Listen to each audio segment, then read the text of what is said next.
बिस्मिल्लाहिर्रहमानिर्रहीम। एक बार एक बाप अपने बेटे से मिलने शहर जाता है। वहाँ उसके बेटे के साथ एक खूबसूरत लड़की भी रहती है। तीनों डिनर की टेबल पर बैठ जाते हैं। पापा, बेटा तुम्हारे साथ ये लड़की कौन है? बेटा, पापा ये लड़की मेरी रूम पार्टनर है और मेरे साथ ही रहती है। बेटा कहता है कि मुझे पता है आप क्या सोच रहे होंगे, हम दोनों के दरमियान कोई ऐसा रिलेशन नहीं है पापा। हम दोनों के कमरे भी मुख्तलिफ हैं, हम लोग अलग अलग ही सोते हैं, हम लोग सिर्फ अच्छे दोस्त हैं पापा। अच्छा बेटा, दूसरे दिन उसके पापा वापस चले जाते हैं। एक हफ्ते बाद लड़की, सुनो, गुज़िश्ता संडे तुम्हारे पापा ने जिस प्लेट में डिनर किया था वो प्लेट गायब है। मुझे तो शक है कि प्लेट तुम्हारे पापा ने ही चोरी की होगी। आदमी, शट अप, ये तुम क्या कह रही हो? लड़की, आप एक बार अपने पापा से पूछ तो लो, पूछने में क्या हर्ज है?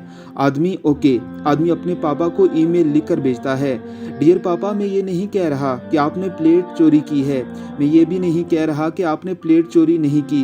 अगर आप गलती से प्लेट ले गए हों तो प्लीज़ आप इसे वापस कर दें।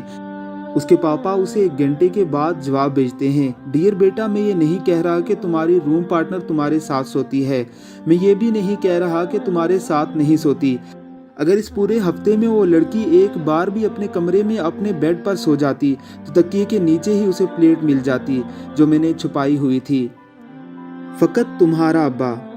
कभी भी अपने आप को अपने वालिद मोहतरम से ज़्यादा होशियार, अक्लमंद और पढ़ा लिखा मत समझिए, क्योंकि वालिद चाहे जितना मर्जी अनपढ़ ही क्यों ना हो, लेकिन आपसे ज़्यादा होशियार और अक्लमंद होगा।